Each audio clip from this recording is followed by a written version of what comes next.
Pablo en Romanos, es un capítulo que conocéis, no hace falta que os lo diga. Todo aquel que invoque el nombre del Señor será salvo. ¿Cómo pues invocarán a aquel en quien no han creído? Cuando yo era pequeño, los maestros, cuando nos preguntaban algo que debíamos saber, y uno se quedaba mirando para arriba, te decía, tenías que haberlo sabido, esto no viene por ciencia infusa. Y esta es la pregunta que nos hacen, ¿cómo invocarán a aquel que no han creído? ¿Cómo creerán en aquel de quien no han oído? ¿Y cómo oirán sin haber quien les predique? ¿Y quién predicará sin ser enviado? No solamente tiene responsabilidad el que predica, sino los que envían. Y es una responsabilidad para todos aceptar el desafío que Dios nos pone cada uno. Porque la gloria, por supuesto, es de Dios, pero el trabajo nos lo manda a cada uno en una forma diferente, pero en una forma coordinada. Y me gusta la versión internacional que traduce el versículo 15. Así está escrito, qué hermoso es recibir al mensajero que trae buenas nuevas. Otras versiones hablan de los pies, ¿verdad? Creo que a veces los pies son un poco difíciles, ¿no? Hay una expresión que dice que no hay nada más feo que los pies de otro. Pero cuando hablamos de esto, pensamos en qué bendición es poder tener a siervos, y como esta tarde tenemos a Monserrate, a Inna y a La Trupe. En esta casa solamente vienen 9, faltan 2, y después pues él nos contará y nos compartirá algo. Queridos hermanos, como decía, bienvenidos en el nombre del Señor. Voy a pedirle a Eduardo, por favor, anciano de esta iglesia, que nos dirija en oración, pidiendo la bendición. ¿Puedes, por favor, dar el micro? Pidiendo la bendición del Señor para esta reunión, para que el Señor sea el centro y no nosotros ni nuestras historias. Que sea la historia de la cruz el centro de esta tarde. Que sea el Señor el centro de todo. Eduardo, por favor.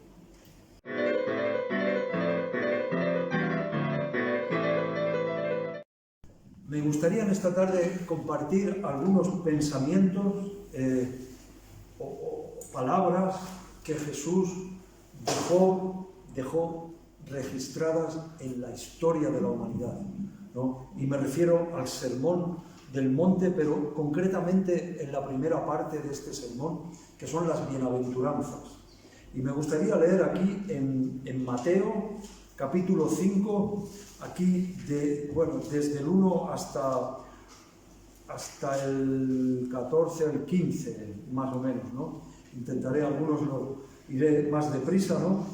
Pero me gustaría leer desde el principio, ¿no? Que dice así: viendo la multitud, Jesús subió al monte y sentándose vinieron a él sus discípulos, ¿no? Aquí vemos ya, si podemos imaginarnos este cuadro, ¿no?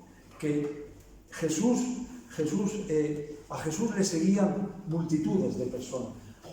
Mayormente eran personas que buscaban el beneficio práctico, o sea, el alimento, o sea, la sanidad, o sea, cualquier tipo de bendición, ¿no? Y aquí vemos que Jesús se encuentra en un lugar con cantidad de personas, multitudes de personas, y sus discípulos. Sus discípulos vienen a él, se acercan a él, y con esta multitud delante de sus ojos, Jesús empieza a enseñarles. Pero enseñar, ¿a quién empieza a enseñar? No a las multitudes, porque las multitudes todavía tenían los oídos cerrados para el Evangelio, pero sí a sus discípulos, en beneficio de esas multitudes, porque esos discípulos serían los que luego iban a continuar la obra de Jesús. Esos discípulos que hoy en día somos nosotros, tú, yo, cada uno de los que aquí estamos, ¿no? Y aquí empieza, este versículo es un poco curioso, ¿no? Cuando lo leí una vez, me llamó la atención porque dice, y abriendo su boca, Jesús les enseñaba diciendo, ¿no? Claro, te pones a pensar, ¿no? Y dices, ¿y cómo puedes enseñar si no abres la boca, ¿no? ¿Por qué está escrito así de esta manera, ¿no? Pues yo he comprobado, ¿no? He comprobado que podemos enseñar aún con la boca cerrada, ¿no? Podemos enseñar con nuestra actitud, con nuestra conducta, con nuestra forma de vivir, con nuestras buenas obras, ¿no? Y también podemos enseñar con la boca, hablando, predicando, ¿no? Como una vez dijo un predicador, predica en todo tiempo y si hace falta, habla también, ¿no? Yo creo que eso está clarísimo, ¿no? Lo que decía, a qué se refiere este versículo, ¿no? Yo creo que Jesús estaba en ese momento enseñando con sus labios, con sus instrucciones, pero que ya había enseñado de otras maneras, y todavía le quedaba muchísimo más, porque apenas aquí estaba empezando su ministerio, ¿no? Y empieza así, empieza como el que empieza a construir una escalera, ¿no? Y empieza pues, por el peldaño de abajo, y luego construye otro, y para poder construir el otro, pues tiene que haber construido primeramente el que está abajo, y así sucesivamente, ¿no? Y empieza aquí hablando acerca de los pobres, dice el versículo 3, bienaventurados los pobres en espíritu, porque de ellos es el reino de los cielos, ¿no? Y aquí, si te pones a pensar, dices, ¿cómo puede ser que ser pobre, la pobreza, la miseria, ¿no? El no tener para comer, que esto sea de una bendición, ¿no? Porque la palabra bienaventurado, que algunas versiones lo traducen como felices, ¿no? Pues el significado real de esta palabra es la de profundamente bendecido. Esto es lo que Jesús estaba diciendo cada vez que decía bienaventurado. Cada vez que Jesús decía bienaventurado, estaba diciendo profundamente bendecidos, que ya ser bendecidos ya es lo mejor que nos puede pasar, ¿no? Pues si todavía eres profundamente bendecido, eso tiene que ser todavía mejor. Y entonces Jesús dice que aquellos que son pobres, pero pobres en espíritu, aquellos que reconocen su necesidad espiritual, porque si no reconocen su necesidad espiritual, entonces no van a poder seguir avanzando. Y ese es el primer paso. Tenemos que ser humildes, tenemos que ser lo suficientemente humildes para poder reconocer nuestra necesidad espiritual, porque sin el Señor somos pobres de espíritu, nuestro espíritu está incompleto, ¿no? Nuestro ser, que se compone de cuerpo, de alma y de espíritu, pues está pobre, porque está falto del Espíritu de Dios, morando juntamente con nuestro espíritu. Luego continúa hablando de aquellos bienaventurados los que lloran, porque ellos recibirán consolación. Es algo también que por lo menos aquí en España, o por lo menos en mi tiempo, nuestros mayores nos enseñaban que los hombres no lloran, ¿no? Y toda esa serie de cosas que al final te hacen ser orgulloso, ser arrogante, ¿no? Pero aquí Jesús dice que los tales no son bienaventurados, pero aquellos que son capaces de llorar como un niño, que llora fácilmente y no tiene problema, ni le da vergüenza, ni necesita demostrar nada, ¿no? Simplemente tiene una aflicción y la expresa, y llora. Pues estos serán consolados, ¿no? Y seguimos adelante, ¿no? Y entonces aquí Jesús habla ahora acerca de los mansos. Eso es otra cosa, ¿no? Aquí España, una tierra de toros bravos, ¿no? No de mansos. Los toros mansos no sirven, los echan fuera, no dan espectáculo, ¿no? Por lo menos eso es lo que yo recuerdo a mí nunca me gustaron mucho los toros, pero en fin, no, pero a mis padres sí les gustaba, ¿no? Entonces, aquí dice que los mansos recibirán la tierra por heredad, ¿no? Y aquí en este punto, ¿no?, me gustaría sacar la persona que según la Biblia fue la persona más mansa de la tierra, ¿no?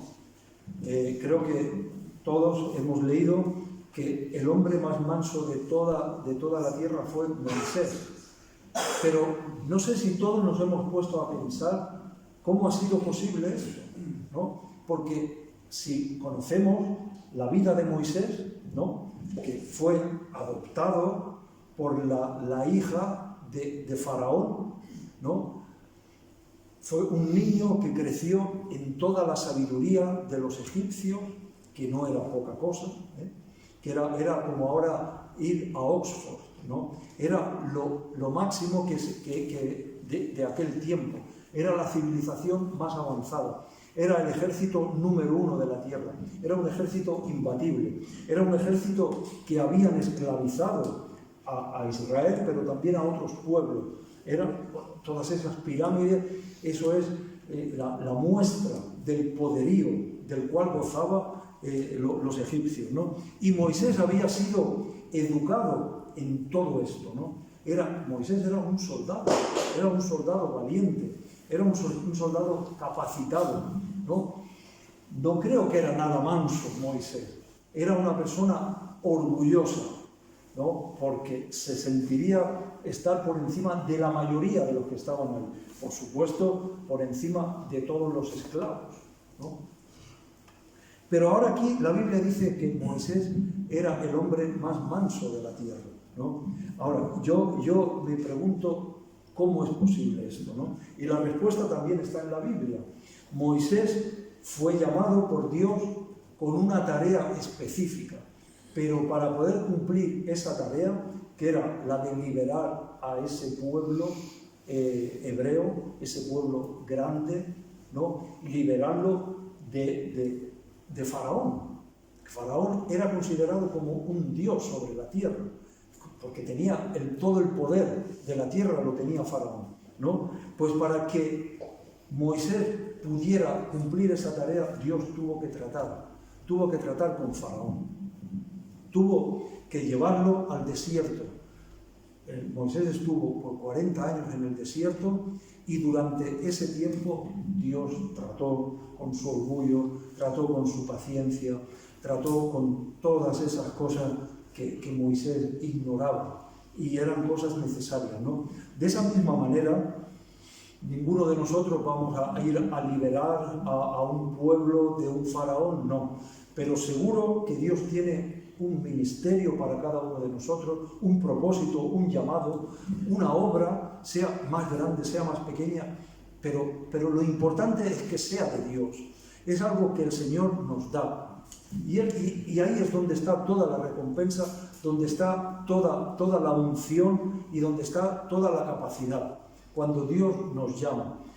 Y para que Dios pueda cumplir ese propósito que tiene para cada uno de nosotros, pues Dios va a tener que tratar con nosotros, nos va a tener que hacer pobres en espíritu, nos va a tener que hacer de lágrima fácil, ¿no?, como se dice ahora, ¿no? Nos va a tener que hacer mansos, va a tener que quebrantarnos, ¿no?, para que el amor de Dios, la presencia de Dios pueda fluir sin estorbos, porque nosotros estorbamos mucho al Señor, ¿no? Pero también va a seguir haciendo otras cosas en nosotros, ¿no? Porque al final de todo, aquí y con esto quiero ir concluyendo, ¿no? Aunque me voy a dejar muchas cosas, pero porque de lo que se trata, la función que tenemos principalmente como iglesia, ¿no?, pero también como individuos, como hijos de Dios, es darle sabor a esta sociedad, es preservar esta sociedad del mal, del pecado, ¿no? Y por eso aquí Jesús nos compara a la sal. Dice que somos sal. No dice si tenemos sal o no. Dice que somos sal, ¿no? Alguien podría decir, wow, pues, vaya cumplido, ¿no? O vaya... No. Jesús, por supuesto, lo hizo a propósito, porque la sal precisamente es la que cumple estas funciones. Si quitásemos toda la sal de la tierra, ¿qué pasaría? ¿No? Sería un desastre, sería un caos, ¿no? Si quitásemos a la Iglesia de Cristo de la tierra, ¿qué pasaría? El diablo tendría plena libertad. Y lo que está pasando ahora en Ucrania o en Israel o en tantos otros lugares del planeta, eso sería un cuento para lo que podría ser, ¿no? Entonces, Jesús dice que somos sal de la tierra, pero para que seamos sal tenemos que cumplir unas características, para que la sal, esa sal que ponemos en la comida, dé sabor y cumpla su función. La sal tiene que cumplir, tiene unas propiedades, la sal. De la misma manera nosotros tenemos que tener todas esas propiedades. Y como ya hemos hablado, la mansedumbre es una, la pobreza, ser pobres en espíritu. Luego aquí Jesús habla acerca de los misericordiosos, Jesús habla acerca de los pacificadores, Jesús habla acerca de aquellos que padecen persecución por causa de mi nombre, ¿no? Bueno, alguien podría decir, sí, pero nosotros aquí en España, ¿qué suerte tenemos? Sí, en parte sí tenemos suerte. Pero si nos mantenemos firmes en nuestras convicciones, si queremos ser fieles al Señor en su palabra, vamos a sufrir persecución. Yo creo que la mayoría me entiende lo que quiero decir, ¿no? Vamos a sufrir persecución porque nos van a rechazar en muchos lugares, porque nuestros hijos probablemente los marginen en el colegio, porque si no siguen todo el programa del colegio, ¿no? Porque cualquier padre que tenga, ya no hace falta ni ser creyente, ¿no? Simplemente que tenga las cosas bien puestas, ¿no? Pues todo lo que está pasando en los colegios, ¿no? Pero si, claro, si encima eres creyente, pues las cosas van a creyente, ¿no? Pero por todas estas cosas y muchas otras más, ¿no? Cuando el decir, por ejemplo, una mentira nos va a abrir una puerta o nos va a evitar, no sé, pagar un dinero extra, o nos podemos evitar de pagar dinero por otro lado, con una pequeña mentira, con una pequeña trampa, con cositas, no, que podemos pensar, sí, eso está. No, si nos queremos mantener, vamos a sufrir todas esas persecuciones, ¿no? Pero Jesús dice, bienaventurados sois entonces, cuando esto ocurra, ¿no? Bienaventurados son aquellos creyentes, aquellos hermanos nuestros que se encuentran en los países musulmanes, aquellos que no tienen la libertad que nosotros tenemos, ¿no? Y esto es algo precioso y que yo espero que lo aprovechemos, que vayamos, que prediquemos el Evangelio a tiempo y fuera de tiempo, si llueve o si hay sol, que prediquemos siempre el Evangelio, ¿no? Porque tenemos esa oportunidad, que podamos dar tener estas características que Jesús espera de nosotros, porque si no, y con esto quiero acabar ya, ¿qué dice aquí? El versículo 13, dice que si la sal pierde su sabor, ya no sirve para nada, ya no sazona, ya no da sabor. Entonces se utiliza ¿para qué? Se echa en los caminos donde los hombres la pisotean, ¿no? Aquí en Galicia, supongo, ¿no? En el norte de España, donde hay heladas, en Europa, sobre todo Alemania, países nórdicos, la sal se usa para echarla en las carreteras, precisamente para... ¿Pero qué sal se usa? Se usa esa sal que ha perdido su sabor, porque parece que tiene más efecto. Pero está comprobado, ¿no? Yo no lo he comprobado yo, pero lo he escuchado, ¿no? De alguien que sabía lo que decía, ¿no? Que la sal que pierde su sabor, si tú la echas en un huerto el huerto deja de producir, de dar patatas o tomates o lo que sea, porque esa sal es dañina. Esa sal, ¿no? Y aquí Jesús, a propósito, seguramente, ¿no? Nos está comparando con la sal de la tierra en los dos casos, lo que tenemos que hacer y lo que no tenemos que hacer, porque cuando perdemos nuestro sabor, cuando entramos en críticas o cuando nos sentimos ofendidos bueno, todo tipo de cosas que como seres humanos podemos vivir, pero como cristianos debemos de cuidar nuestro corazón, ¿no? Pues si no hacemos esto, entonces vamos a ser dañinos para nuestra comunidad, vamos a ser dañinos para nuestra iglesia. Se van a producir divisiones, ¿no? Creo que es algo que escuchamos, desgraciadamente escuchamos. Se va a blasfemar el nombre de Dios, como dice aquí en Romanos, dice, por causa de algunos de vosotros, el nombre de Dios es blasfemado en medio de los gentiles, ¿no? Yo me imagino aquel faraón cuando se presentó delante de Moisés diciéndole, deja ir a mi pueblo. Y aquel hombre se reiría, pero ¿qué pueblo?